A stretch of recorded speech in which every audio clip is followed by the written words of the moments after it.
सन्मानयोग गुरु रूप साध संगत जीओ, फतेह कबूल करने। वाहिगुरू जी का खालसा, वाहिगुरू जी की फतेह। धन गुरु नानक देव जी महाराज दी मूल बाणी, जिसनों सिख जगत दे च मूल मंत्र कहंदे ने, ये वड्डे रूप विच गालबन 33 दफा गुरु ग्रंथ साहब जी महाराज दे च आया है। छोटी दफा छोटे रूप विच सैकड़े दफा। बार बार इसदा आमना दरअसल इस गल दा संकेत है, इशारा है कि मूल मंत्र तेनों चेते होना चाहिए, मूल मंत्र दी तेनों समझ होनी चाहिए, मूल मंत्र दा तेनों बोध होना चाहिए। इस मूल मंत्र नूं गुरु ग्रंथ साहब जी महाराज दा मंगला चरण भी मंगदे ने। एक पुरानी परंपरा है भारत दी, जद कोई भगत संत किसी धर्म ग्रंथ दी रचना करदा है, उस तो पहले मंगला चरण करदा है। मंगल उस्तति तो अक्सर मंगल दो देवतियां दा हुंदा है, सुरस्ती ते गणेश दा। ऐसी मनौत है कि बुद्धि दाता सुरस्ती है और सिद्धि दाता गणेश है। किसी भी कार्य की आरंभता करनी है कारोबार दे, तो कारोबारी लोग पहले गणेश का पूजन करते हैं। भारत दे सारे सनातनी पर ज्ञान की साधना करनी है, कोई कला सीखनी है, कविता गीत संगीत चित्रकारी नृत्यकारी कुछ भी, तो इस तरह के पुरुष सुरस्ती का पूजन करते हैं। तो ये दो भारत दे सिरमौर हो गए, सुरस्ती गणेश। और मनुख नूं दो चीज़ां ही चाहिदियां ने, सिद्धि ते बुद्धि। सिद्धि दे सारे पदार्थ आ जांदे ने, बुद्धि दे सारा ज्ञान आ जांदा है। ते दो तरह की भुख है, पदार्थां की भुख शरीर लई है, ज्ञान की भुख बुद्ध लई है, मन लई है। अगर शरीर नूं सारे पदार्थ भी मिल जान, तां भी मनुख दे अंदर कुछ ऐसे प्रश्न ने, चीज की है, क्यों है, जानना चाहता है। जानन दी भुख, ये जो जानन दी भुख है, जो ज्ञान दी भुख है, ये बौद्धिक भुख है। मनुख जानना चाहता है और जिन्ने चिर तक उसनूं जानकारी सही मिले ना, बेचैन रहिंदा है, तनावग्रस्त रहिंदा है, बोझ रहिंदा है। तो इस तरह की एक मनौत चली कि सिद्धि दाता गणेश है, बुद्धि दाता सुरस्ती है। ये दो त्योहार बड़े वड्डे पद्धर ते भारत दे च मनाए जांदे ने। गणेश चतुर्थी महाराष्ट्र, गुजरात, आंध्रा, करनाटका, तमिल दे च बड़े वड्डे पद्धर ते मनाए जांदे ने। और इन्हां दिनां च फिर झांकियां निकलदियां। गालबन ये शायद भादरों दे महीने दे च आउंदी है। दूसरा त्योहार है सुरस्ती पूजन। आसाम, बंगाल, बिहार दे च बड़े वड्डे पद्धर ते मनाया जांदा है और ये गालबन दशहरे दे दिनां च आउंदा है, अक्तूबर दे महीने च, बड़े वड्डे पद्धर दे च। जितने वड्डे पद्धर ते च इन्हां दो देवतियां दा पूजन है, बाकियां दा नहीं।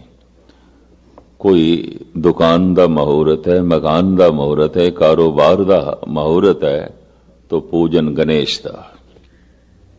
क्योंकि ऐसा समझ लिया गया है कि गणेश सिद्धि दाता है। ये ते गुरमत दा जमाना आया। धन गुरु गोबिंद सिंह जी महाराज फरमान करते ने, मैं ना गणेश है प्रथम मनाऊं, किशन विशन कब हो नहीं ध्याऊं, कान सुने पहचान न तिन स्यों, लिव लागी मोरी पग इन स्यों। क्यों? धन गुरु नानक देव जी महाराज विचार देंदे ने, एक ओंकार सब सिद्धियां ਤੇ ਸਾਰਾ ਗਿਆਨ ਉਸ ਇੱਕ ਤੋਂ ਆਉਂਦਾ ਹੈ, ਦੂਜਾ ਤੀਜਾ ਕੋਈ ਵੀ ਨਹੀਂ। ਧੰਨ ਗੁਰੂ ਨਾਨਕ ਦੇਵ ਜੀ ਮਹਾਰਾਜ ਇਸ ਨੂੰ ਖੋਲ ਕੇ ਇੰਜ ਵੀ ਬਿਆਨ ਕਰਦੇ ਨੇ, ਭਾਈ ਰੇ ਮਤ ਕੋਈ ਜਾਣੋ ਅਵਰ ਕਿਸੀ ਕੇ ਕਿਛ ਹਾਥ ਹੈ, ਸਭ ਕਰੇ ਕਰਾਇਆ। ਜਰਾ ਮਰਾ ਤਾਪ ਸਿਰਤ ਸਾਪ, ਸਭ ਹਰ ਕੇ ਵਸ ਹੈ, ਲਾਗ ਸਕੇ ਨਾ ਬਿਨ ਹਰ ਕੇ ਲਾਇਆ। ਉਸ ਦੀ ਬਣਾਈ ਹੋਈ ਨਿਯਮਾਵਲੀ ਦੇ ਮੁਤਾਬਕ ਤੰਦਰੁਸਤੀ ਹੈ, ਬਿਮਾਰੀ ਹੈ, ਸੁੱਖ ਹੈ, ਦੁੱਖ ਹੈ, ਜਨਮ ਨੇ, ਮਰਨ ਹੈ, ਇਸ ਸਭ ਕੁਝ ਦੀ ਤਰਤੀਬ ਦੇਣ ਵਾਲਾ ਉਸ ਇੱਕ ਤੋਂ ਬਿਨਾਂ ਦੂਜਾ ਤੀਜਾ ਚੌਥਾ ਨਹੀਂ ਹੈ। ਇਸ ਵਾਸਤੇ ਗੁਰੂ ਨਾਨਕ ਦਾ ਕਲਾਮ, ਗੁਰੂ ਨਾਨਕ ਦੇ ਬੋਲ, ਗੁਰੂ ਨਾਨਕ ਦੀ ਸਿੱਖਿਆ ਦੀਕਸ਼ਾ ਇੱਕ ਤੋਂ ਆਰੰਭ ਹੁੰਦੀ ਹੈ। ਗੁਰੂ ਗ੍ਰੰਥ ਸਾਹਿਬ ਜੀ ਮਹਾਰਾਜ ਦਾ ਪਹਿਲਾ ਅਕਸ਼ਰ ਇੱਕ, ਉਹ ਇੱਕ ਕੀ ਹੈ? ਓੰਕਾਰ ਹੈ। ਇਸ ਦੀ ਲੰਬੀ ਚੌੜੀ ਆਪ ਵਿਆਖਿਆ ਸਰਵਨ ਕਰ ਚੁੱਕੇ। ਓੰਕਾਰ ਇੱਕ ਐਸੀ ਧੁਨੀ ਜਿਸ ਵਿੱਚ ਸਾਰਾ ਬਹਾਵ ਚੱਲ ਰਿਹਾ ਹੈ ਕਿ ਜਨਮ, ਮਰਨ ਔਰ ਜੀਵਨ, ਇसी ਚ ਸਭ ਕੁਝ ਹੋ ਰਿਹਾ ਹੈ। ਸੁਤੰਤਰ ਹੈ ਮਛਲੀ, ਸਾਗਰ ਦੇ ਜਿੱਥੇ ਭਰਮਣ ਕਰਨਾ ਚਾਹੇ ਕਰ ਸਕਦੀ ਹੈ, ਲੇਕਿਨ ਪਤੰਤਰ ਹੈ, ਬੱਝੀ ਹੋਈ ਹੈ, ਅਗਰ ਸਾਗਰ ਤੋਂ ਬਾਹਰ ਜਾਣਾ ਚਾਹੇ ਤਾਂ ਨਹੀਂ ਜਾ ਸਕਦੀ। ਖੁੱਲ੍ਹ ਹੈ ਇਸ ਨੂੰ, ਜਿੱਥੇ ਜਾਣਾ ਹੈ, ਸੱਜੇ ਜਾਣਾ ਹੈ, ਖੱਬੇ ਜਾਣਾ ਹੈ, ਪੂਰਬ ਜਾਣਾ ਹੈ, ਪશ્ਚਿਮ ਜਾਣਾ ਹੈ, ਖੁੱਲ੍ਹ ਹੈ। ਲੇਕਿਨ ਇਹ ਮਛਲੀ ਸੋਚੇ ਕਿ ਮੈਂ ਹੁਣ ਸਾਗਰ ਤੋਂ ਬਾਹਰ ਜਾਣਾ ਹੈ ਤੇ ਬਾਹਰ ਵਿਚਰਨਾ ਹੈ, ਨਹੀਂ ਵਿਚਰ ਸਕੇਗੀ। ਇਸ ਤਰ੍ਹਾਂ ਦੀ ਨਿਯਮਾਵਲੀ ਨਹੀਂ ਹੈ, ਪ੍ਰਭੂ ਦੀ ਬਣਾਈ ਹੋਈ ਨਿਯਮਾਵਲੀ ਹੈ। ਮਨੁੱਖ ਦਾ ਇਹ ਜਨਮ ਤੇ ਜੀਵਨ ਤੇ ਮਰਨ ਪਰਮਾਤਮਾ ਦੇ ਚ ਹੋ ਰਿਹਾ ਹੈ, ਈਸ਼ਵਰ ਦੇ ਵਿੱਚ ਹੋ ਰਿਹਾ ਹੈ। ਜੈਸੇ ਮਛਲੀ ਸਾਗਰ ਤੋਂ ਬਾਹਰ ਨਹੀਂ ਹੋ ਸਕਦੀ, ਅਸੀਂ ਪ੍ਰਮਾਤਮਾ ਤੋਂ ਬਾਹਰ ਨਹੀਂ ਹੋ ਸਕਦੇ। ਇਸੇ ਨੂੰ ਕਿਹਾ ਹੁਕਮੇ ਅੰਦਰ ਸਭ ਕੋ, ਬਾਹਰ ਹੁਕਮ ਨਾ ਕੋਏ। ਸਭ ਕੁਝ ਹੁਕਮ ਦੇ ਚ ਹੈ, ਉਸ ਦੀ ਬਣਾਈ ਹੋਈ ਨਿਯਮਾਵਲੀ ਦੇ ਚ ਹੈ, ਸਭ ਕੁਝ ਉਸੇ ਦੇ ਵਿੱਚ ਹੈ। ਇੱਕ ਬਹਾਵ ਚੱਲ ਰਿਹਾ ਹੈ।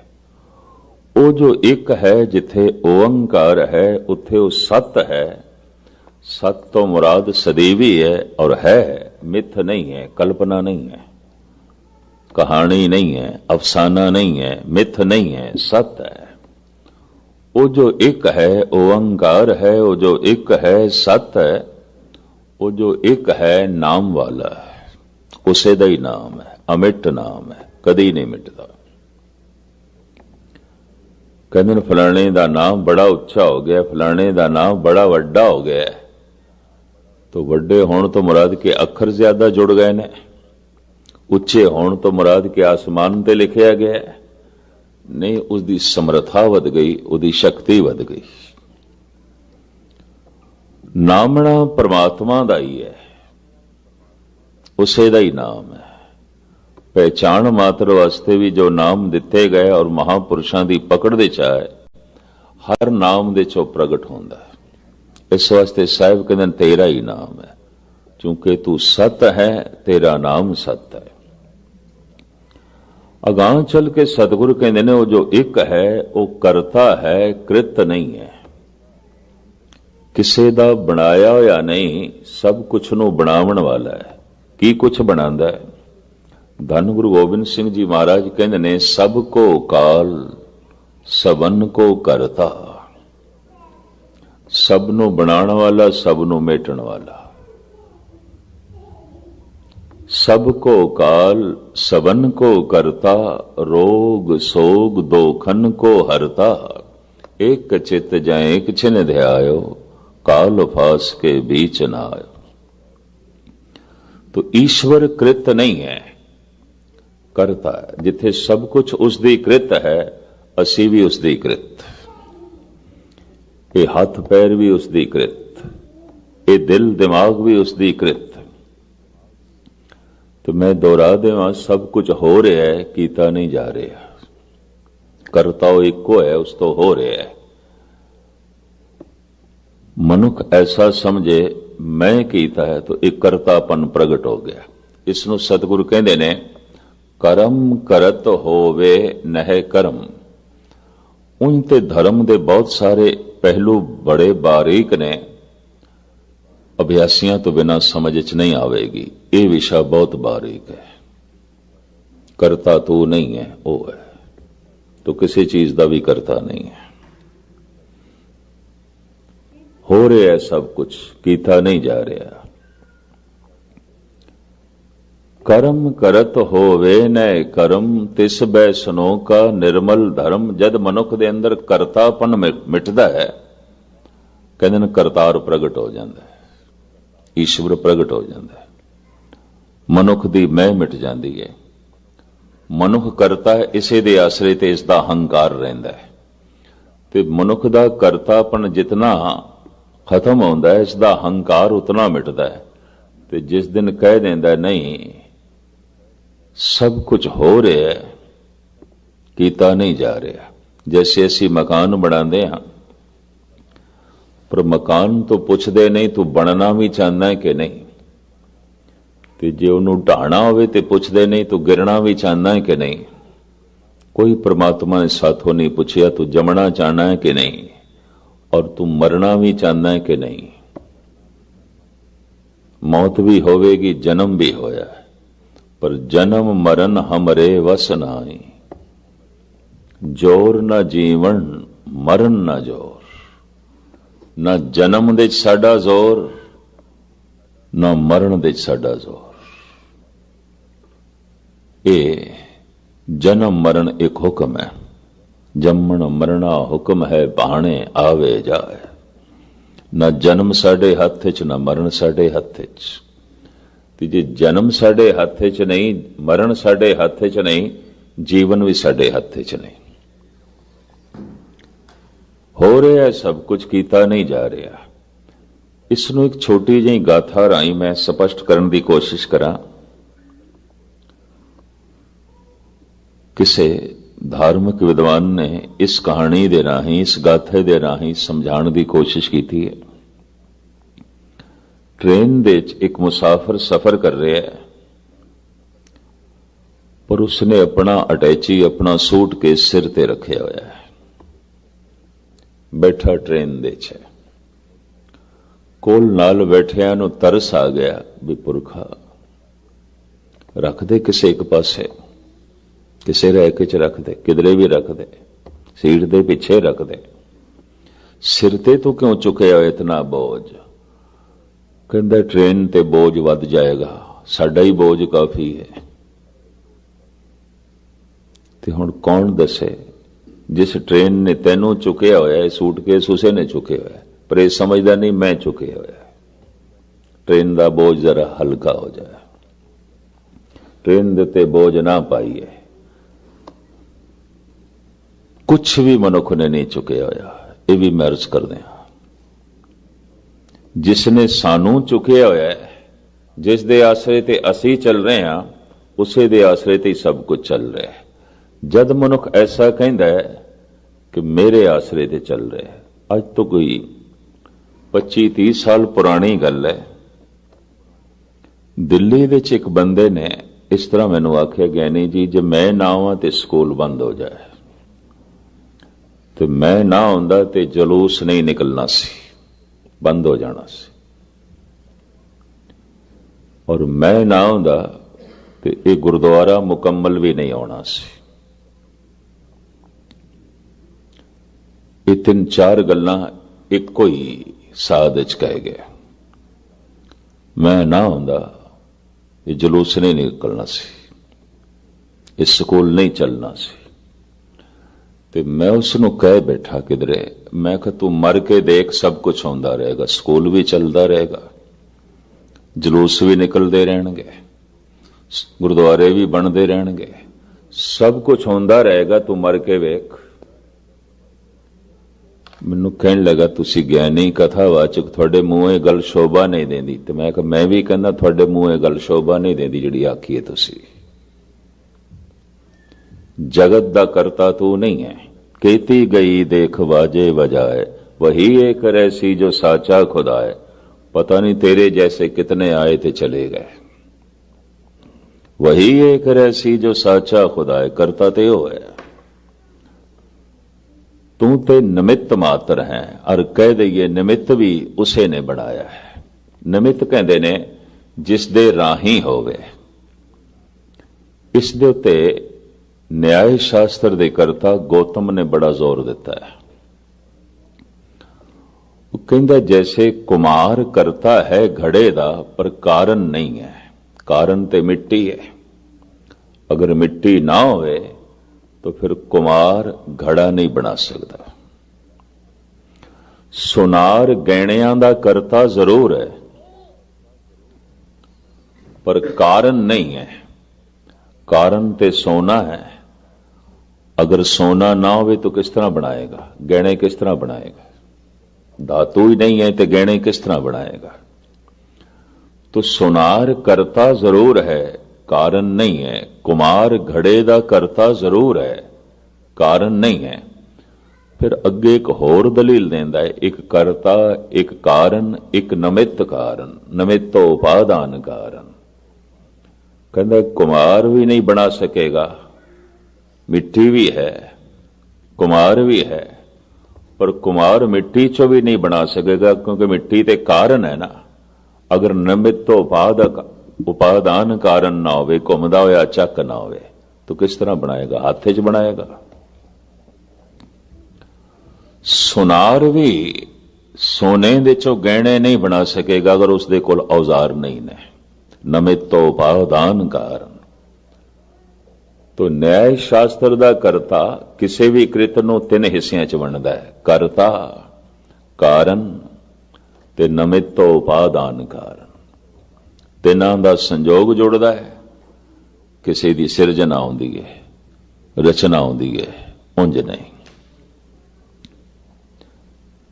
करता, कारण, निमित्त उपादान कारण। गुरु ग्रंथ साहिब विच इस तरह दीयां दलीलां किसी होर पक्ष नूं सिद्ध करन वास्ते दित्तियां गईयां ने कि कल्ली चीज अपने आप दे च कितनी ही महान क्यों ना होवे, दूसरे दे संजोग तो बिना अपने गुण नहीं प्रगट कर सकेगी, कतई नहीं कर सकेगी। हुण इस दे उत्ते कुछ उदाहरण चाहिए ने, प्रमाण चाहिए ने। तो धन गुरु नानक देव जी महाराज दे ही पहले बोल लई है। आप कहंदे ने बिन बाजे कैसे नृतकारी, बिन कंठे कैसे गावन हारी। कोई मनुख नृत कला दे च बड़ा माहिर होवे ते नाच अपने आप दे च कला है, एक आर्ट है बहुत वड्डा।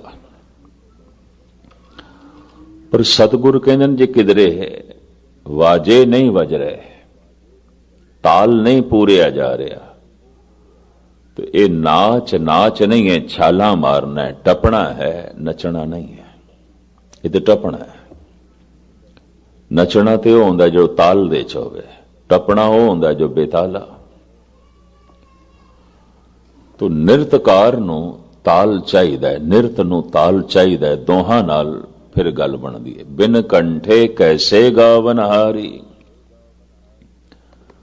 कोई संगीत दियां सारियां बारीकियां नूं समझदा होवे, जानदा होवे, राग दियां सब कुछ उसनूं पता होवे। इस राग दे विच कोमल सुरां लगदियां कि तीवर। ये राग 5 सुरां दा है कि 4 सुरां दा है,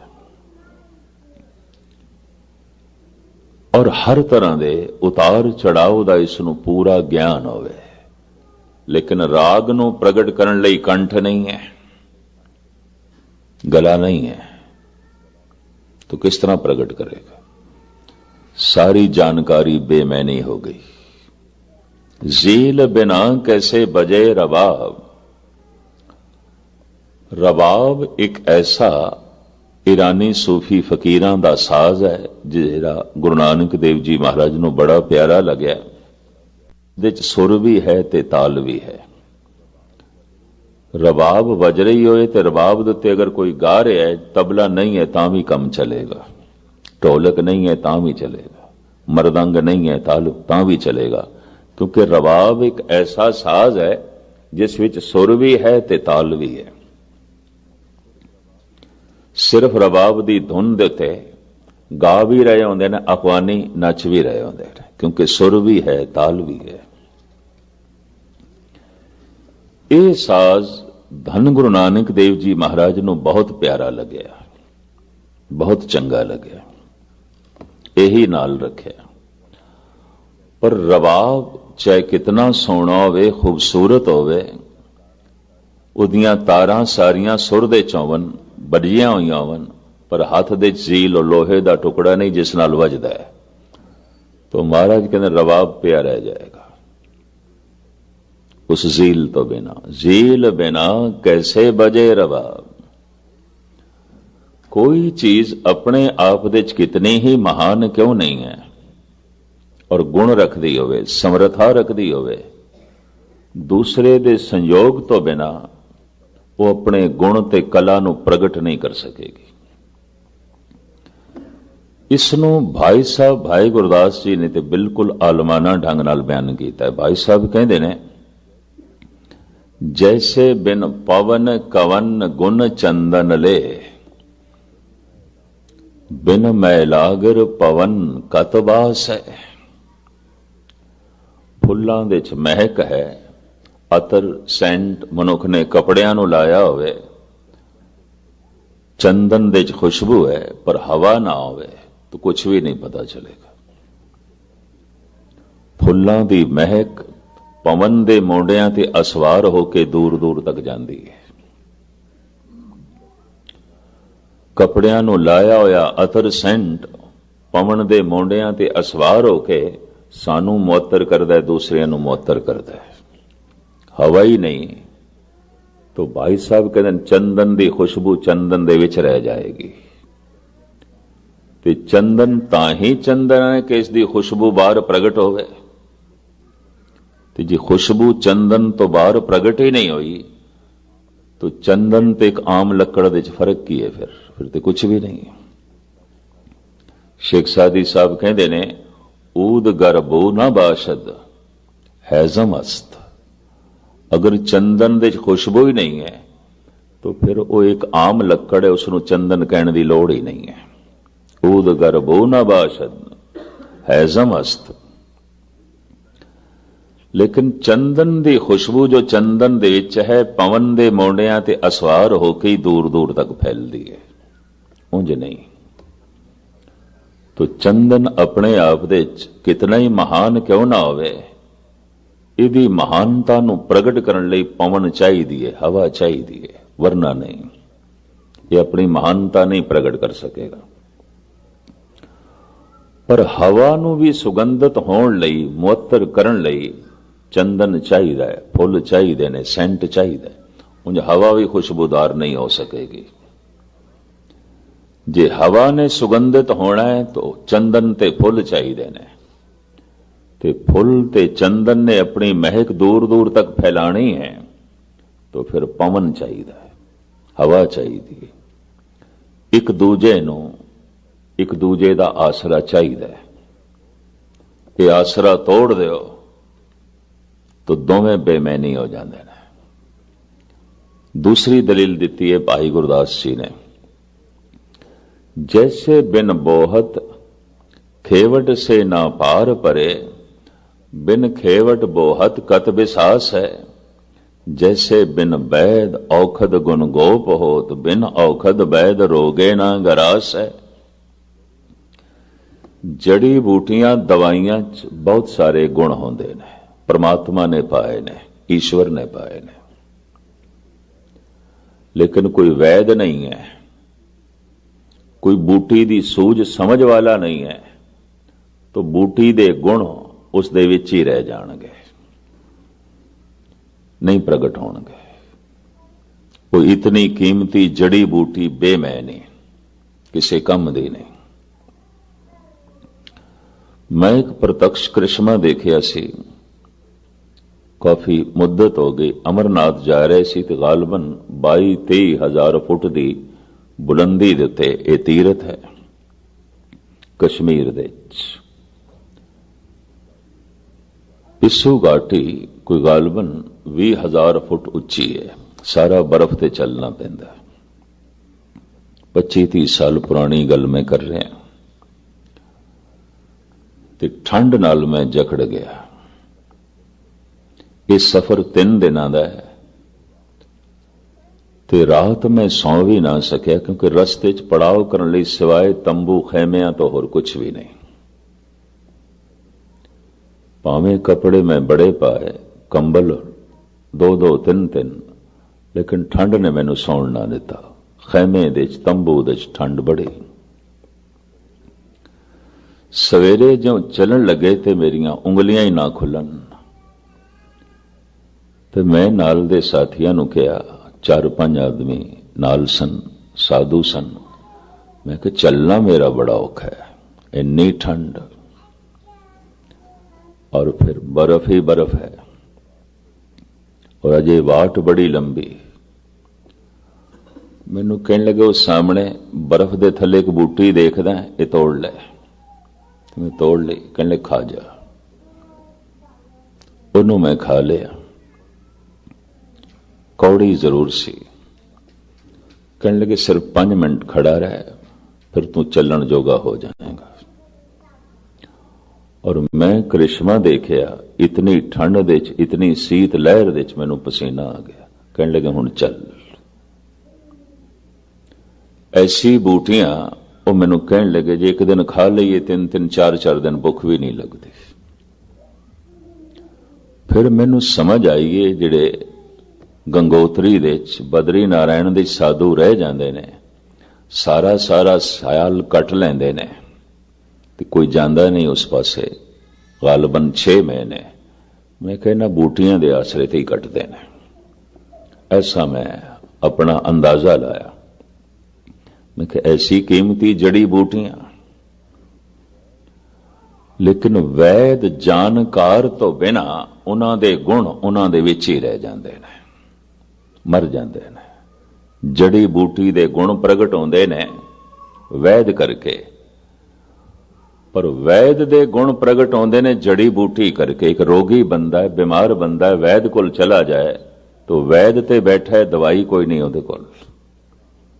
ते जड़ी बूटियां होवन, दवाइयां होवन, पर वैद कोई नहीं, तो बेमैनी। जड़ी बूटी दे गुण प्रगट होंदे ने वैद करके, ते वैद दी महानता प्रगट होंदी जड़ी बूटियां करके। भाई गुरदास जी कहते ने, किसी भी चीज दे उत्ते निगाह मार के देखो, जो वस्तु अपने गुण प्रगट कर रही है किसी दे आसरे नाल, उंज नहीं। साज पए ने, वजंतरी तो बिना साज नहीं बज सकते। कुछ भी नहीं पता चलेगा इन्हां साजां दे च की है। भाई साहब कहते ने, दरिया तो पार होना है, बेड़ी है पर मलाह कोई नहीं। ते मबा दा मलाह होवे ते बेड़ी ना होवे, ते फिर किस तरह पार होवांगे। बेड़ी महान कारज उदों सिद्ध करदी है जद मलाह होवे, ते मलाह पार करन दे च उदों समर्थ होंदा है जद बेड़ी होवे। मलाह दे गुण उदों प्रगट होंदे ने। तो इस तरीके दे नाल धन गुरु ग्रंथ साहब जी महाराज दी बाणी कहंदी है, संसार दे तल ते असीं जो कुछ देखदे हां, हर एक करते दी कृत मुथाज है। अपने गुण प्रगट करन लई दूसरे दा उसनूं आसरा चाहीदा है। कबीर ने इस थां दे उत्ते बहुत सुंदर प्रमाण दिते ने। भगत कबीर, जैसे बिन हल हर जिमी नहीं बोईए, सूत बिना कैसे मणि परोईए।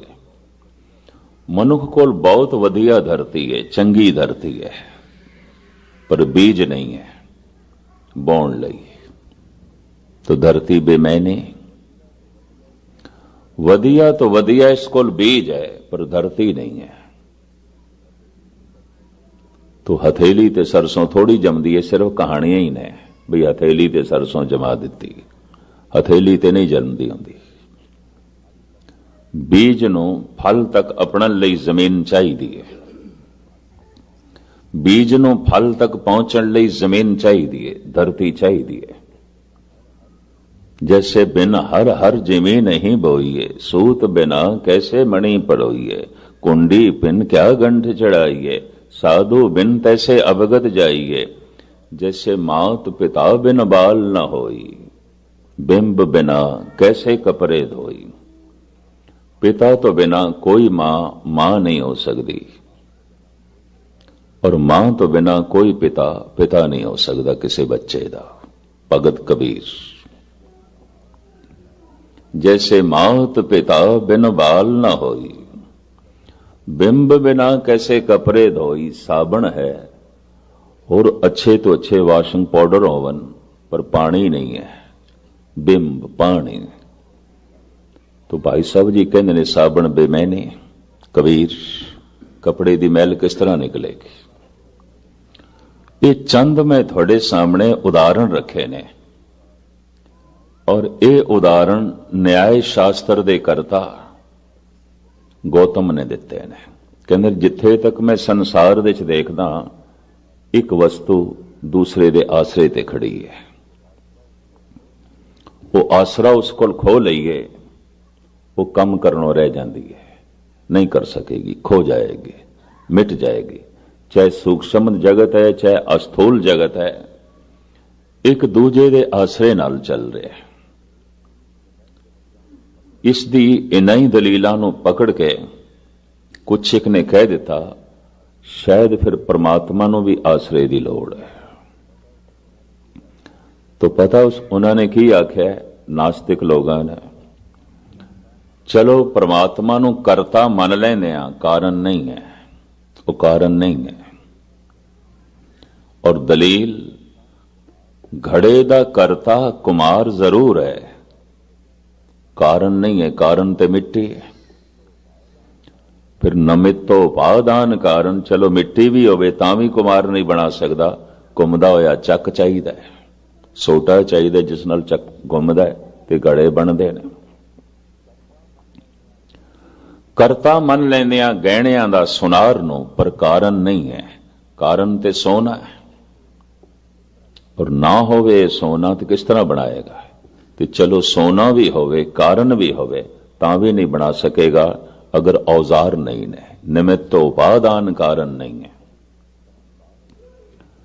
संसार दी इस ढंग दी व्याख्या करदियां करदियां ये विचार परमात्मा तक पहुंचे, और आप सुन के हैरान होवोगे। स्वामी दयानंद जिन्हां ने आर्या समाज नूं जन्म दिता, इसे शास्त्र तो प्रभावित होकर कहंदा है, ईश्वर ते मादा दोवें अनादि ने, दोवें इकट्ठे चले आ रहे हैं। जी ईश्वर दा आद लभना औखा है, तो ये जो मादा है इसका भी आद लभना औखा है। भाव, जे सुनार दा आद दा पता नहीं चलता, तो सोने दे आद दा भी नहीं पता चलता। ये दोवें इकट्ठे चले आ रहे हैं। तो इसका मतलब एक नहीं है, दो ने। एक मादा है, एक परमात्मा है। एक वस्तुआं ने, एक सोना है, एक सुनार है। तां गहणियां दी बनतर होई है, तां गहणे आलमे वजूद दे चाहे ने। आर्या समाज इस ते खड़ा है। यही कारण है आर्या समाज दे विच कोई गूढ़े भगत रसक पुरुष नहीं पैदा हुए। ये ख्याल ही ऐसा है कि मनुख दे अंदर ईश्वर दी महानता नूं प्रगट ही नहीं आउण दिंदा। ऐसा कुमार है परमात्मा, अगर मिट्टी नहीं, घुमदा होया चक नहीं, तो कुछ नहीं कर सकता, मुथाज है। और ये मिट्टी ते कुमार दोवें अनादि ने, दोवें आदकाल तो चले आ रहे ने। स्वामी दयानंद सत्यार्थ प्रकाश दा करता, इस तरह दे होर कैशो चंद्र इत्यादक इस सोचनी दे जितने पुरुष ने, कहंदे ने ईश्वर नूं करता मनदे आ, कारण नहीं है। और किधरे किधरे कुछ होर अवतारी पुरुषों ने जिस ढंग नाल व्याख्या की, उस तो भी भरम खड़ा हो जाता है। जैसे कहंदे ने एक परमात्मा है, एक माया है, एक खुदा है, एक शैतान है। नेकियां खुदा तो आउंदियां ने, बदियां शैतान तो आउंदियां ने। ਸਾਰੇ ਗੁਣ ਖੁਦਾ ਤੋਂ ਆਉਂਦੇ ਨੇ, ਸਾਰੇ ਔਗੁਣ ਸ਼ੈਤਾਨ ਤੋਂ ਆਉਂਦੇ ਨੇ। ਫਿਰ ਤੇ ਸ਼ੈਤਾਨ ਦੀ ਪੂਜਾ ਕਰਨੀ ਚਾਹੀਦੀ ਹੈ। ਕਿਉਂ? ਕਿ ਸ਼ੈਤਾਨ ਤੋਂ ਜੋ ਕੁਛ ਆਉਂਦਾ ਹੈ, ਔਗੁਣ ਸੰਸਾਰ ਦੇ ਵਿੱਚ ਜ਼ਿਆਦਾ ਨੇ, ਗੁਣ ਤੇ ਬਹੁਤ ਘੱਟ ਨੇ, ਬੁਰਾਈਆਂ ਤੇ ਬਹੁਤ ਜ਼ਿਆਦਾ ਨੇ, ਨੇਕੀਆਂ ਤੇ ਬਹੁਤ ਘੱਟ ਨੇ। ਤੇ ਫਿਰ ਤੇ ਇੰਜ ਦਿਸਦਾ ਪਿਆ ਖੁਦਾ ਹਾਰ ਰਿਹਾ, ਸ਼ੈਤਾਨ ਜਿੱਤ ਰਿਹਾ। ਫਿਰ ਤੇ ਸ਼ਾਇਦ ਸ਼ੈਤਾਨ ਹੀ ਖੁਦਾ ਹੈ, ਖੁਦਾ ਕੁਛ ਵੀ ਨਹੀਂ ਹੈ, ਸ਼ੈਤਾਨ ਦੇ ਸਾਹਮਣੇ ਕਮਜ਼ੋਰ ਹੈ। ਅਗਰ ਕਹਿ ਦਈਏ ਨੇਕੀਆਂ ਖੁਦਾ ਤੋਂ ਆ ਰਹੀਆਂ ਨੇ, ਬਦੀਆਂ ਸ਼ੈਤਾਨ ਤੋਂ ਆ ਰਹੀਆਂ ਨੇ, ਔਰ ਸ਼ੈਤਾਨ ਬਦੀਆਂ ਨੂੰ ਰੋਕ ਦਿੰਦਾ ਹੈ, ਇਹਦਾ ਮਤਲਬ ਖੁਦਾ ਦੀ ਖੁਦਾਈ ਨੂੰ ਰੋਕ ਦਿੰਦਾ ਹੈ। तो फिर तो शैतान बड़ा बलवान है, बड़ा शक्तिशाली है, फिर तो खुदा कुछ नहीं। ये दुविधा बड़े बड़े पैगंबरी पुरुष, बड़े बड़े अवतारी पुरुषों च भी क्यों पैदा हो गई? स्वामी दयानंद जैसे तार्किक लोगों च भी किस तरह पैदा हो गई? सिर्फ इत्थों मन लेंदे आ परमात्मा प्रकाश है, तो फिर जिहड़ा ये अंधेरा है, इहदे बारे की कहीए? ये अंधेरा की है। मन लेने एक जीवन है परमात्मा, पर ये मौत की है, ये जगत मिटदा होया की है। अगर ये कहिए जगत मिटदा होया रब है, परमात्मा है, उसे दा ही रूप है, तो फिर कहना पएगा ये कबर दे खुदा नूं पा रहे हैं, रब नूं पा रहे हैं, और की है? ये अर्थी जला रहे हैं परमात्मा दी। मर गया परमात्मा, उन्होंने मोंडे ते चुक के ले जा रहे हैं। कोई सूरज मिट रहा है, कोई चंद्रमा मिट रहा है, किधरे धरती मिट रही है। इस मिटदे हुए तो घबरा के कुछ एक ने कह दिता, शायद जीवन परमात्मा है, मौत शैतान है, माया है। नेकियां ईश्वर तो आ रही ने, बदियां माया करके ने, शैतान करके ने। इस तरीके नाल अगर नाप तोल करना हो तो बदियां ज्यादा ने, नेकियां बहुत घट ने, अंधेरा बहुत ज्यादा है, रोशनी बहुत घट है। अद्धी जमीन ते तेज समझ लो अंधेरा रहिंदा ही है, एक पासे रात एक पासे दिन, पर जमीन दे थल्ले भी अंधेरा है। सागर दी गोद दे च भी अंधेरा है, थल्ले चले जाओ तो अंधेरा ही अंधेरा है, और की है? अंधेरा तो बहुत ज्यादा है, रोशनी तो बहुत घट है। तो जे गुणा नूं नापोगे तोलोगे तो गुण बहुत घट ने, बहुत घट ने, अवगुण बहुत ज्यादा ने, व्यापक ने, बड़े प्रबल ने। तो फिर किस तरह कहिए ईश्वर कमजोर है? महात्मा बुद्ध जैसे ने अपने चचेरे भराई नूं साफ उपदेश देंदियां कह दिता सी आनंद नूं, बहुत वड्डी भीड़ दे कोई चंगे मनुख नहीं आउंदे, और चंगे मनुखां दी कोई भीड़ नहीं आउंदी। सूत्र इस नूं कहंदे ने, दो शब्दां दे च बहुत वड्डी गल कह देनी, आनंद भीड़ तो मुतासर ना होवी, बहुत वड्डी भीड़ दे कोई चंगे मनुख नहीं आउंदे, पेड़ा चाल आउंदी है, और चंगे मनुखां दी कोई भीड़ नहीं आउंदी। भाव थोड़े होंदे ने, बहुत थोड़े होंदे ने। तो इसका मतलब है खुदा बहुत थोड़ा है, शैतान बहुत ज्यादा है, माया बड़ी प्रबल है, ईश्वर बहुत छोटा है। हिम्मत की है गुरु नानक गुरु गोबिंद सिंह जी ने, आप कहते नहीं सब कुछ उसे तो ही है, करन कारण प्रभ एक है, दूसर नाहिन को है। वो करता भी है, वो कारण भी है, रोशनी भी उसे तो आउंदी है, अंधेरा भी उसे तो आउंदा है, तंदुरुस्ती भी उसे तो आउंदी है, बनी हुई मर्यादा के मुताबिक बीमारी भी उसे तो ही आउंदी है, जीवन भी उसे तो आउंदा है, मौत भी उसे तो आउंदी है। क्यों? वो कृत नहीं है, सब कुछ दा करता है, जो कुछ भी जगत दे दिखाई दे रहा है, हो रहा है, सब उसे तो, सबको काल सबन को करता, रोग सोग दो खन को हरता। इतनी समझ आंदे मनुख दा करतापन मिट जाता है, और मनुख परमात्मा का रूप हो जाता है, अगर इतनी समझ आ जाए। अपने आप ਨੂੰ ਹਟਾ ਲਵੇ मैं करता नहीं। ਇਸੇ ਨੂੰ ਕਿਹਾ ਗੁਰੂ ਅਰਜਨ ਦੇਵ ਜੀ ਮਹਾਰਾਜ ਨੇ, ਬਹੁਤਿਆਂ ਕੋਲ ਮੈਲਾ ਧਰਮ ਹੈ ਤੇ ਨਿਰਮਲ ਧਰਮ ਕਿਸ ਦੇ ਕੋਲ ਹੁੰਦਾ ਹੈ? तो इत्थे सवाल पैदा होता है, धर्म भी मैला होता है तो निर्मल होता है। जिस ढंग नाल गुरु अर्जन देव जी महाराज का शब्द है, इस ढंग नाल ते है जिवें निर्मल पानी ते मैला पानी, शुद्ध सोना ते खोटा सोना कह देंदे ने, मुलम्मा खोटा। तो एक सोना है, एक खोट है, एक निर्मल जल है, एक मैला है, एक निर्मल धर्म है, एक मलीन धर्म है। केड़ा मलीन धर्म है ते केड़ा निर्मल धर्म है? धन गुरु अर्जन देव जी महाराज इस तरह बयान करते हैं, कर्म करत होवे नहे कर्म, तिस बैसनो का निर्मल धर्म। कर्म ते उसने कीता है, जप कीता है, तप कीता है, दान कीता है, पुण्य कीता है। नहे कर्म, कर्म नाल अपना संबंध तोड़ लिया, मैं नहीं कीता, मैं नहीं कीता। जप कीता है, मैं नहीं कीता। अगर मैं कीता है तो फिर मैनू फल भी चाहिए, और फल की चाहत ऐसा बोझ बनेगी, मनुख उस फल नाल जुड़िया रह जाएगा, परमात्मा नाल नहीं।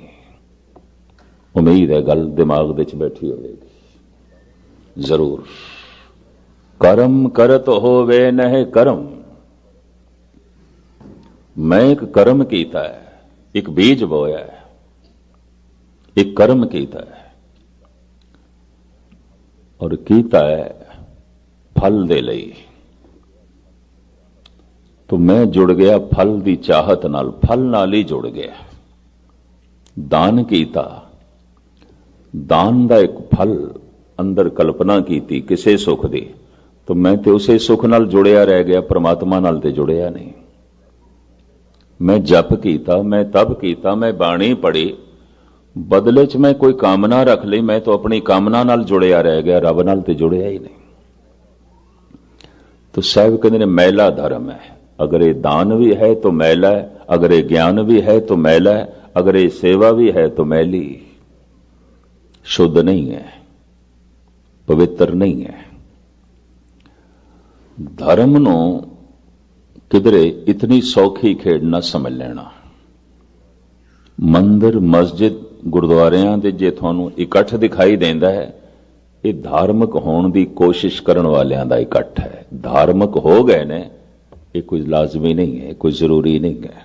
हो गए होवेगा कोई एक दो बंदे धार्मिक हो गए होंगे, बाकी धार्मिक होने की कोशिश पे करते हैं, यत्न पे करते हैं। काहू फल की इच्छा नहीं बाँचे। कृष्ण ने ऐलानिया कह दिता सी अर्जन नू, ऐ अर्जन तू कर्म कर, फल मेरे ते रहन दे, तू फल की चिंता ना कर। इसनू शेख सादी कहते ने, नेकी कुन चाह अंदाख्त, करने की शुभ कम कर लेकिन फल खूच सुट दे। नेकी कुन चाह अंदाख्त, शुभ कम कर, फल की इच्छा खूह दे सुट दे। अगर तू फल की इच्छा रख ली तो फिर फल नाल जुड़िया रह जाएगा, खुदा नाल नहीं। बस फल की इच्छा का त्याग कर दे, और ये इच्छा अगर तू खुदा दी भी रखी है तो खुदा भी एक फल है, इसनू भी थोड़ा जिहा जानना। अगर मैं एक शुभ कर्म कर रहा तो इस दे च भी है कि मैनू ईश्वर मिले। ईश्वर एक रस है, ईश्वर एक आनंद है, ईश्वर एक शक्ति है, ईश्वर मेरा एक भविष्य है, ईश्वर एक खेड़ा है, ईश्वर एक खुशी है। अगर ऐसा मैं कर्म करा तो दृष्टि मेरी फलते होवे, तो मैं पूरी लीनता नाल एकाग्रता नाल कर्म कर नहीं सकांगा। बस फल की इच्छा कर्म दे च एकाग्र नहीं होने देंदी। इस वास्ते कहने ने, खुदा की चाहत, परमात्मा की चाहत भी उदों संसार बन जाती है जद कर्म करदियां मनुख कर्म दे च लीन नहीं होया, फल की चाहत विच लीन हो रहा है। वो कर्म संसारी हो जाता है। काहू फल की इच्छा नहीं बाछे। इसनूं शमस तबरेज कहंदे ने तरक बातरक। त्याग कीता है, हुण त्याग दा भी त्याग कर। हद हो गई, त्याग दा त्याग एक ही। तू त्याग कीता है, समा कढ़िया है, दान कीता है, पुण्य कीता है, बहुत कुछ कीता। हुण त्याग दा भी त्याग कर। त्याग दा त्याग की है? जो कुछ मैं कीता उसका जो फल है हुण उसका भी त्याग कर। ये कठिन गल है। यही कारण है कि धार्मिक मनुख सारी जिंदगी धार्मिक कर्म करता रहता है, ना रस, ना खेड़ा, ना खुशी, ना समाधि, ना बैराग।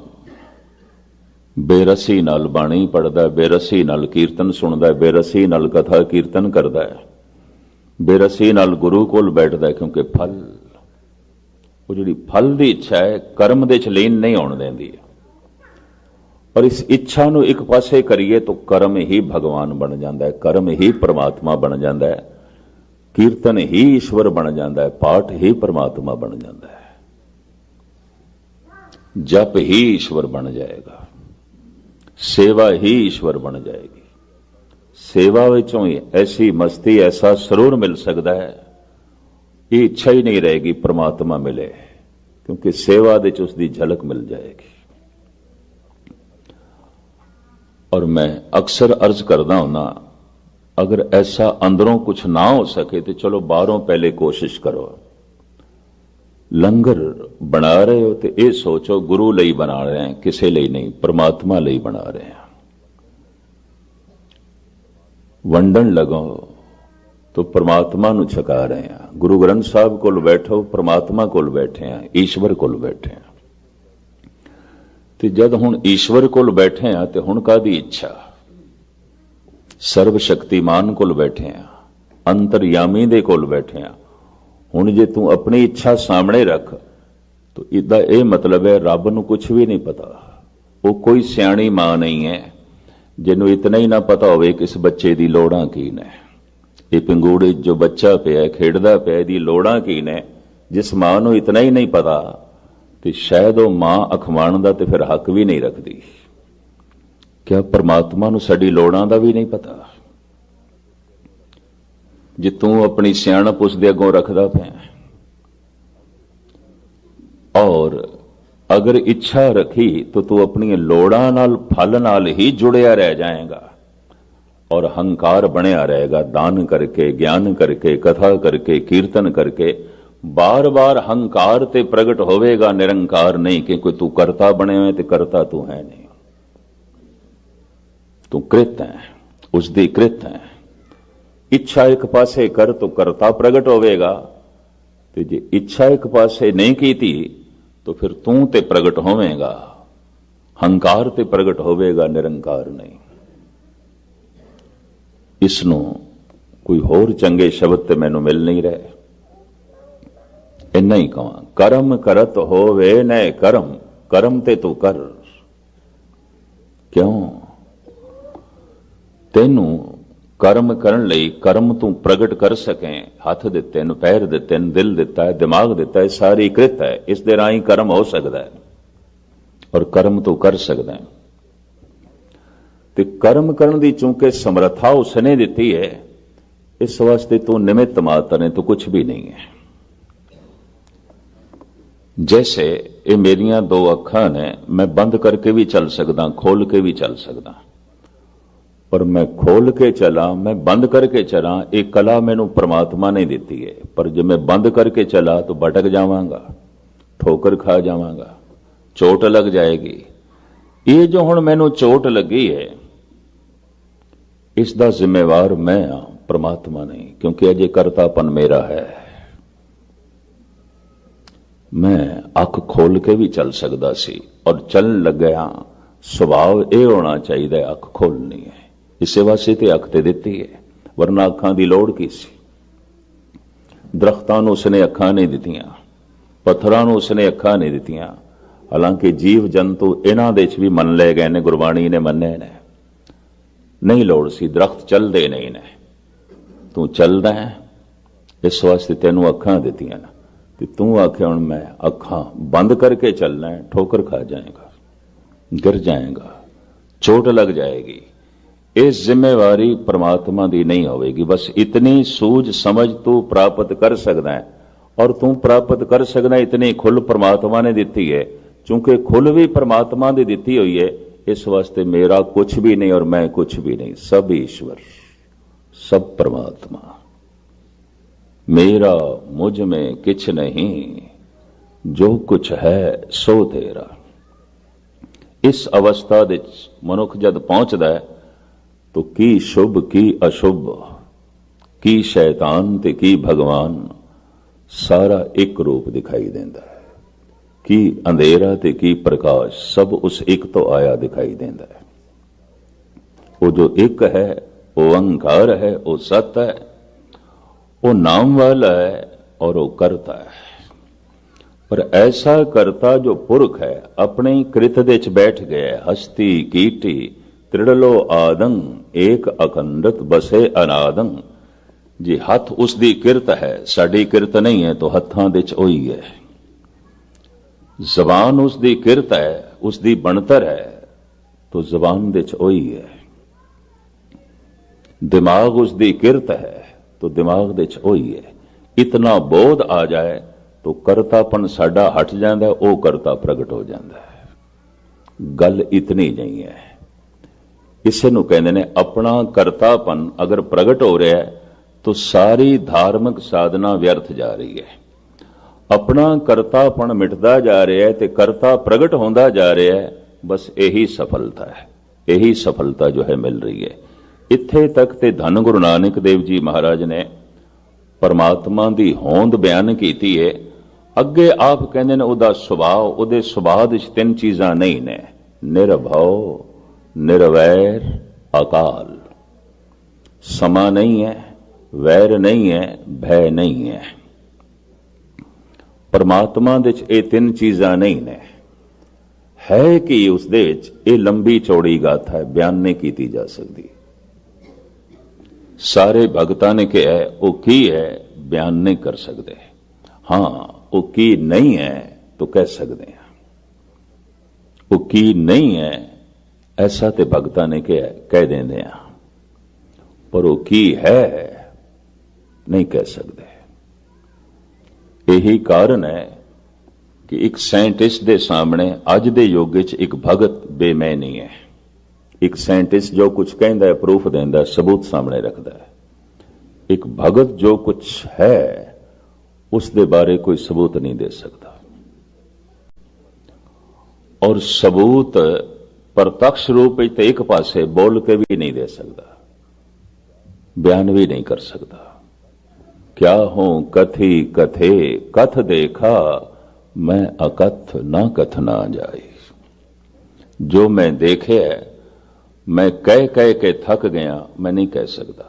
गुरु नानक जे हो जाना, जे मैं जान भी लिया तो मैं नहीं कहना। क्यों? जान लिया तो कह दो। जे हो जाना आखा ना ही, कहना कथन ना जाए। मैं नहीं कह सकता। मेरे बयान तो परे, मेरे कहने तो परे, आउंदा ही नहीं मेरे कहने विच। मैं जितना कहना वो मेरे कहने तो बाहर हो जाता है, मेरे शब्दां तो बाहर हो जाता है। मैं नहीं कह सकता। इसे ने गुरु गोबिंद सिंह जी महाराज ने कहा, कहा नामक ताको कहां कह कहावे, कहा मैं बखानो, कहे मो ना आवे। मैं कह कह के थक गया, मेरे कहने च नहीं आउंदा। मैं बोल के नहीं प्रगट कर सकता, मैं बोल बोल के कुछ भी नहीं कह सकता। हुण एक प्रत्यक्ष प्रमाण भी नहीं ते बोल के भी प्रगट ना होवे तो फिर भरोसा किस तरह करिए, विश्वास किस तरह करिए, भगत दी गल ते किस तरह विश्वास करिए। दुनिया दे जितने वड्डे अवतारी पुरुष सन उतनी कठिनाई चो लंघे। कोई सूली ते चढ़दा, किसी दे बंद बंद कट्टे गए, कोई तत्ती तवी ते बैठदा है, किसी नूं उन ठोकरां खाणियां पईयां। कारण नहीं समझते, चाहे वो को प्रत्यक्ष प्रमाण नहीं दे सके, और उदों नहीं दे सके, अज भी नहीं। कोई प्रत्यक्ष प्रमाण नहीं। अगर एक संत एक भगत नूं कहिए कोई प्रत्यक्ष प्रमाण दे, चलो बोल के ही स्पष्ट कर दे, नहीं है, इशारे ही ने, सिर्फ सारे इशारे ने। धन गुरु अर्जन देव जी महाराज कहते ने, बिसम बिसम बिसमे ही भईए लाल गुलाल रंगारे, कहो नानक संतन रस आई है ज्यों चाख गूंगा मुस्कारे। गूंगे दी मुस्कुराहट ते दसदी है कुछ खुशी है, इसदे कोल आनंद है, पर यह खुशी किस चीज दी है उसदे कोल पूछिए तो की दसे, किस तरह बयान करे। इतना वड्डा रस, इतना वड्डा प्रकाश, इतनी छोटी जबान बयान किस तरह करे। इस वास्ते साइंटिस्ट पूज हो गया, महान हो गया, जो कुछ कहता है उदा सबूत देता है। भगत कहता है मैं कह के भी कुछ नहीं कह सकता, बाकी प्रत्यक्ष प्रमाण देना तो एक पासे, मैं कह के भी कुछ नहीं कह सकता। कुछ सियाणे पुरुषां नूं ਜਿਹੜੇ ਅਭਿਆਸੀ ਆਉਂਦੇ ਨੇ ਤੇ ਅੰਤਰਮੁਖੀ ਆਉਂਦੇ ਨੇ, ਉਹਨਾਂ ਦੀ ਕੁਝ ਸਮਝ ਤੇ ਪਕੜ ਦੇ ਚ ਗੱਲ ਆਉਂਦੀ ਹੈ ਤੇ ਉਹ ਇੰਜ ਕਹਿ ਲੋ ਜ਼ੀਨਾ ਬਣ ਜਾਂਦੇ ਨੇ ਸੰਸਾਰ ਦਾ। ਉਹਨਾਂ ਦੇ ਆਸਰੇ ਤੇ ਕੁਝ ਬਾਕੀਆਂ ਨੂੰ ਪ੍ਰੇਰਨਾ ਮਿਲਣ ਲੱਗ ਪੈਂਦੀ ਹੈ। तो धन गुरु नानक देव जी महाराज कहते हैं ऐसा करता है अपनी कृत दे च पूरिया होया, उहदे च भय नहीं है, उस दे च वैर नहीं है, उस दे च समा नहीं है, उस दे च है कि नहीं कुछ कह सकते, पर उस की नहीं है। प्रथम भय नहीं है, वैर नहीं है और समा नहीं है, काल नहीं है। काल कहते समय नो, वकत नो। परमात्मा दे च वकत नहीं है, परमात्मा दे च वैर नहीं है ते परमात्मा दे च भय भी नहीं है। सगल समगरी डरे व्यापी बिन डर करने हारा। महाराज कहते भय सब थाई है, पशुआं दे च, पक्षियां दे च, मनुखां दे च, देवियां दे च, देवतियां दे च भयभीत ने, अपने अपने ढंग दा भय। सगल समगरी डरे व्यापी बिन डर करने हारा। ते भय केवल मौत दा ही है और किसी चीज दा नहीं, किसी चीज दा ही नहीं। सारी सुरक्षा मौत तो है, सारा डर मौत दा है। और गजब दी गल है, मौत दा डर उस दिन मिटदा है जद जीवन दी तरह इसनूं कबूल कर लईए, उस तो पहले नहीं मिटता। जन्म है, जीवन है तो मौत भी है, कबूल कर। पहला मरण कबूल, जीवन की छड़ आस तो कबूल नहीं, भयभीत है मनुख। महाराज कहते ने उस दे च भय नहीं है। भय क्यों नहीं है? मौत नहीं है, अमिट है, सदैवी है, सत्य है। वैर नहीं है क्योंकि शरीक नहीं है। अक्सर वैर शरीका नाल होंदा है, उसकी बराबरी तो ही नहीं है, कोई शरीक ही नहीं है, कोई उसकी बराबरी का दावा ही नहीं कर सकता तो करता ही नहीं। वैर तो रहत है, भय तो रहत है, काल तो रहत है। ये तिन्ने अवस्थावां जो अपने आप दे च एक बारीकी रखी दियां ने, मैं कल सवेरे कल शाम दे दीवान दे थोड़े सामने खोलन की कोशिश करांगा। वो निर्भय है, वो निर्वैर है, वो अकाल है। अकाल काल नहीं है, उहदे च समा नहीं है। परमात्मा दे च वकत नहीं है, परमात्मा दे च वैर नहीं है और परमात्मा दे च भय भी नहीं है। जिस ढंग नाल गुरु ग्रंथ साहब जी महाराज ने, धन गुरु नानक देव जी महाराज ने इसनूं खोलिया, मूल मंत्र दे एक एक अखरां दी तह दे जो सज्जण जाना चाहते ने, सुनना चाहते ने, बाकी व्याख्या मैं कल करांगा। निर्भव, निर्वैर, अकाल उसका सुभाव है। पुरख, कर्ता, नाम, सत, ओंकार एक उसका स्वरूप है, उसकी होंद है। एक ओंकार, सत, नाम, कर्ता, पुरख उसका स्वरूप है। निर्भव, निर्वैर, अकाल ये उसका सुभाव है, उसकी सीरत है। तो उसकी सीरत नूं तुच्छ बुद्धि अनुसार मैं कल शाम नूं ਤੁਹਾਡੇ ਸਾਹਮਣੇ ਬਿਆਨ ਕਰਨ ਦੀ ਕੋਸ਼ਿਸ਼ ਕਰਾਂਗਾ। ਲੇਟ ਨਾ ਕਰੀਏ। ਸਾਰਿਆਂ ਦਾ ਹਾਰਦਿਕ ਤੌਰ ਤੇ ਧੰਨਵਾਦ। ਬੁੱਲ ਚੁਗਦੀ ਸ਼ਮਾ। ਧੰਨ ਗੁਰੂ ਨਾਨਕ ਦੇਵ ਜੀ ਮਹਾਰਾਜ ਬਖਸ਼ਿਸ਼ ਕਰਨ, ਰਹਿਮਤ ਕਰਨ। ਕਰਮ ਕਰਤ ਹੋਵੇ ਨਹਿ ਕਰਮ, ਤਿਸ ਬੈਸਨੋ ਕਾ ਨਿਰਮਲ ਧਰਮ। ਇਹ ਨਿਰਮਲ ਧਰਮ ਸਾਡੀ ਝੋਲੀ ਦੇ ਚ ਪਵੇ ਕਿ ਅਸੀਂ ਕਰਤੇਪਣ ਨੂੰ ਇੱਕ ਪਾਸੇ ਕਰ ਦਈਏ ਤਾਂ ਸਾਡਾ ਦਾਨ ਭਗਵਾਨ ਨੂੰ ਪੈਦਾ ਕਰੇਗਾ, ਸਾਡੀ ਸੇਵਾ ਈਸ਼ਵਰੀ ਰਸ ਨੂੰ ਪੈਦਾ ਕਰੇਗੀ, ਸਾਡਾ ਜਪਿਆ ਹੋਇਆ ਨਾਮ ਯਕੀਨ ਜਾਣੋ ਪ੍ਰਭੂ ਨੂੰ ਪ੍ਰਗਟ ਕਰੇਗਾ, ਸਾਡੀ ਪੜੀ ਹੋਈ ਬਾਣੀ ਗੁਰੂ ਨੂੰ ਪ੍ਰਗਟ ਕਰੇਗੀ। ਪਰ ਸਾਡਾ ਕਰਤਾਪਣ ਅੱਗੇ ਆ ਗਿਆ ਤਾਂ ਸਾਡਾ ਹੰਕਾਰ ਤੇ ਪ੍ਰਗਟ ਹੁੰਦਾ ਜਾਏਗਾ, ਨਿਰੰਕਾਰ ਤੋਂ ਦੂਰੀ ਹੁੰਦੀ ਜਾਏਗੀ। ਕਰਤੇਪਣ ਨੂੰ ਇੱਕ ਪਾਸੇ ਕਰ ਦਈਏ, ਸਾਰੇ ਕਰਮ ਨਿਰਮਲ, ਤੇ ਕਰਤਾਪਣ ਆਪਣਾ ਜੋੜ ਦਈਏ, ਸਾਰੇ ਕਰਮ ਮੈਲੇ। ਤਿਸ ਬੈਸਨੋ ਕਾ ਨਿਰਮਲ ਧਰਮ। ਇੱਥੇ ਤੱਕ ਸਤਿਗੁਰਾਂ ਨੇ ਉਸ ਦੇ ਸਰੂਪ ਦੀ ਜੋ ਵਿਆਖਿਆ ਕੀਤੀ ਹੈ ਤੁਛ ਬੁੱਧੀ ਅਨੁਸਾਰ ਮੈਂ ਤੁਹਾਡੇ ਸਾਹਮਣੇ ਰੱਖੀ ਹੈ, ਉਹਦੇ ਸੁਭਾਅ ਦੀ ਵਿਆਖਿਆ।